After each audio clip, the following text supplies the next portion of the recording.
Picture the scene. It's late 18th century Havana. The Cuban sugar boom has created this incredibly wealthy aristocracy. And you are standing inside one of these sprawling, opulent colonial estates.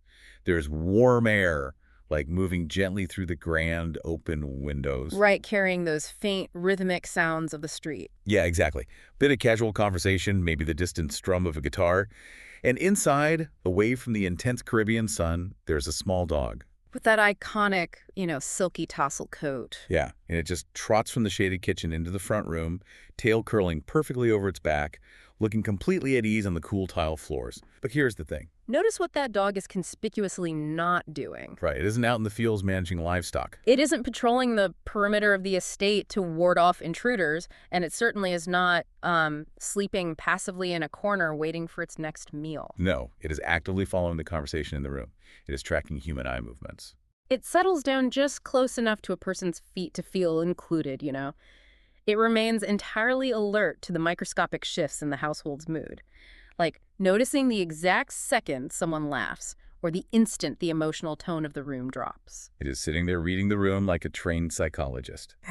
And, well, welcome to today's deep dive. We are taking you straight into the fascinating, complex world of the Havanese. We have pulled together this extensive stack of research on this specific breed, tracing how a tiny companion dog from the lap of Cuban luxury became, well, one of the world's most popular family pets. Okay, let's unpack this, because more importantly, we are going to explore why failing to understand the mechanics of its history can completely derail its life in a modern home.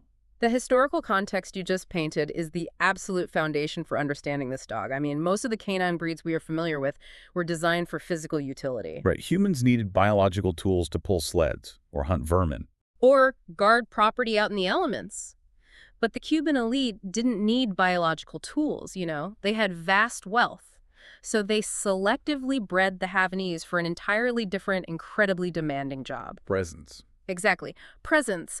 They were engineered over generations to be the ultimate indoor companion, meant to entertain, comfort, and weave themselves seamlessly into the emotional fabric of a household. Which means we are dealing with a radically different architectural model of canine intelligence here.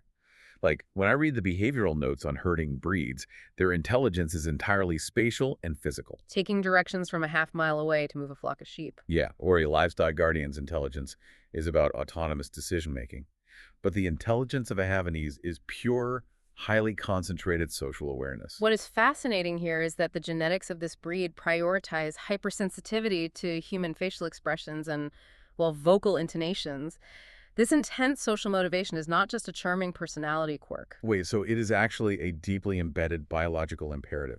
Yes, absolutely. They are wired to monitor their human anchors constantly. Their survival and purpose, historically, depended entirely on their ability to stay emotionally synchronized with their owners.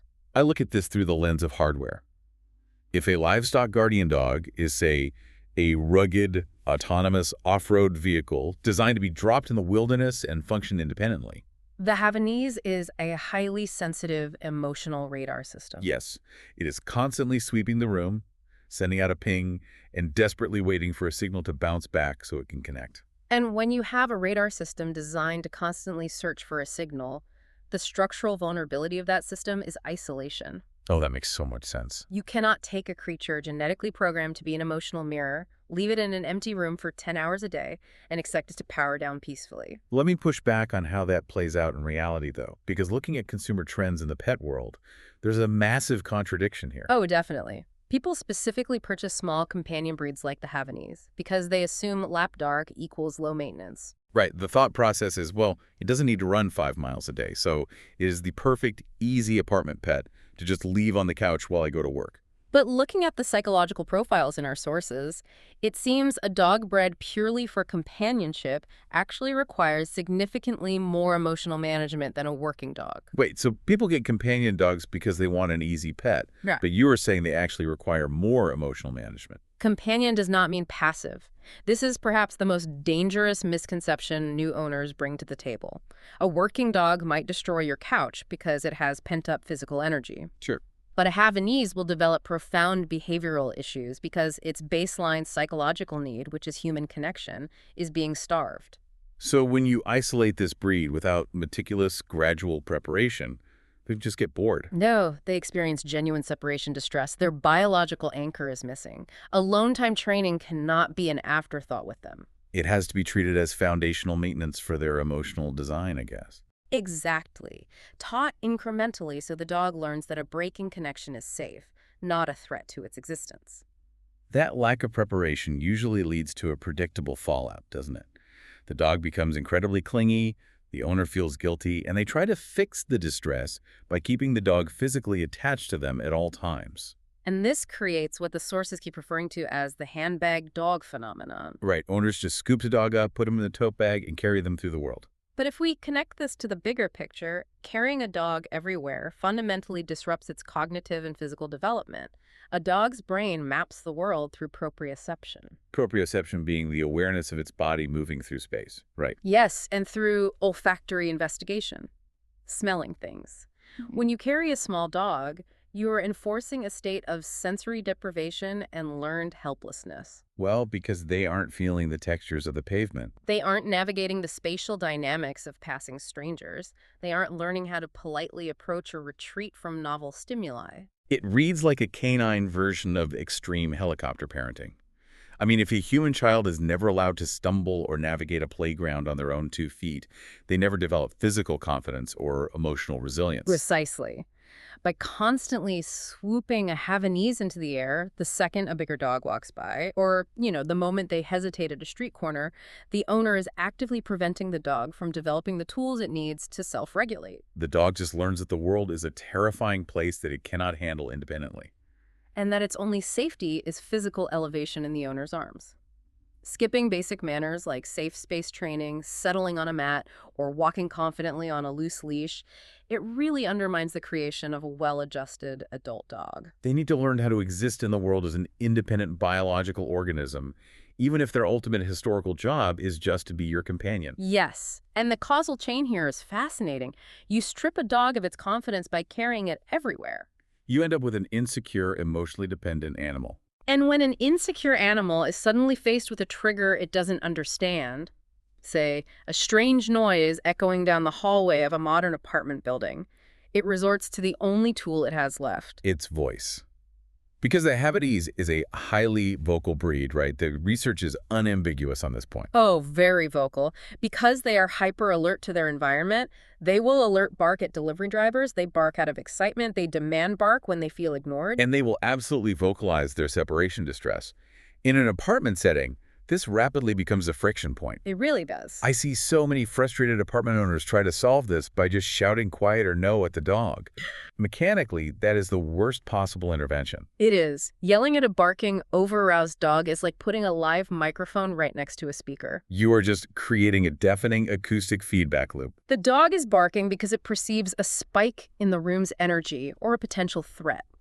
When the human starts yelling, the dog's social radar processes that as the ultimate validation. Oh, I see.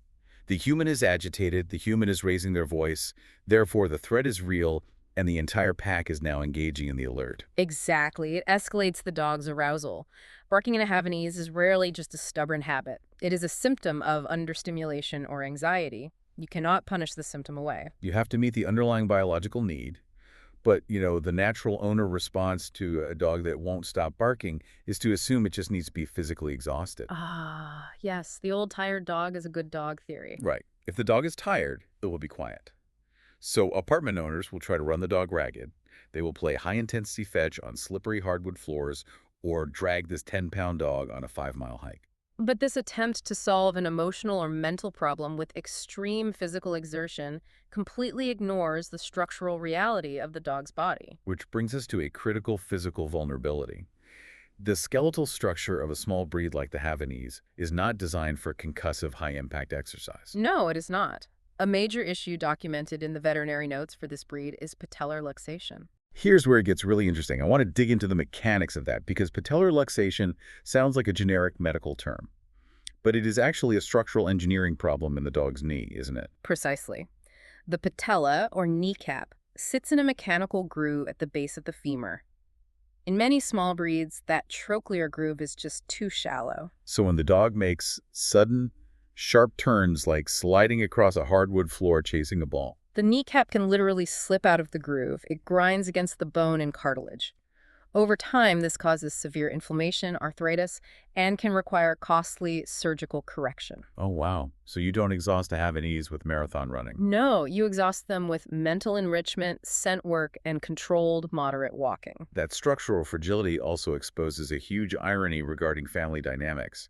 I was reading through the adoption statistics, and parents frequently seek out small dogs because of a perceived safety benefit. They look at a 10-pound Havanese and think, excellent, this animal is too small to seriously injure my toddler. The child's safety is secured, but they completely fail to realize that the dog is actually in immense danger from the child. Exactly.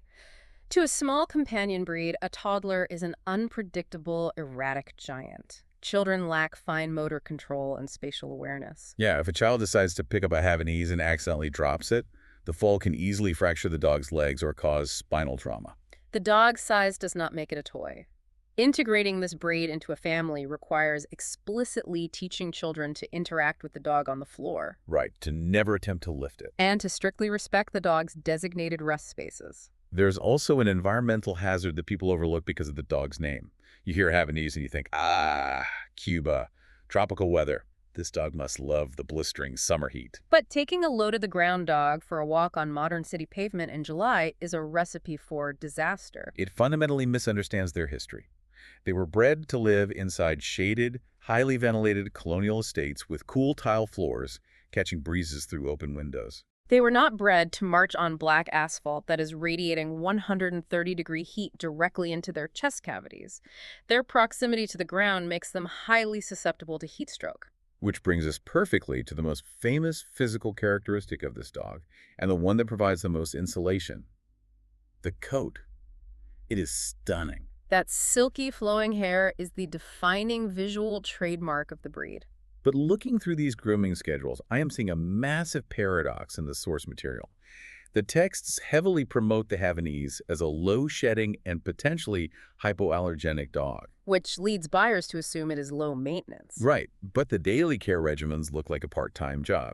So what does this all mean? What is the physical mechanism causing this disconnect? This raises an important question, right? The disconnect stems from a misunderstanding of what low shedding actually means mechanically. Okay, break that down for us. Well, in a double-coated shedding breed, like a Labrador, dead hair detaches from the follicle and falls freely to the floor. You vacuum it up. In a long-haired breed like the Havanese, the dead hair still detaches from the follicle, but it doesn't fall to the floor. It stays trapped within the surrounding live hairs. Oh, I see. So you are trading the chore of vacuuming your rugs for the chore of manually extracting the dead hair from the dog. Exactly. If you do not brush the dog daily with a slicker brush and a metal comb, getting all the way down to the skin, that trapped dead hair begins to weave together with the live hair. And that forms those dense, impenetrable mats close to the skin. Right, and these mats pull on the epidermis with every step the dog takes. It causes bruising, restricts airflow, and creates a breeding ground for bacterial skin infections. So the hypoallergenic label is incredibly misleading.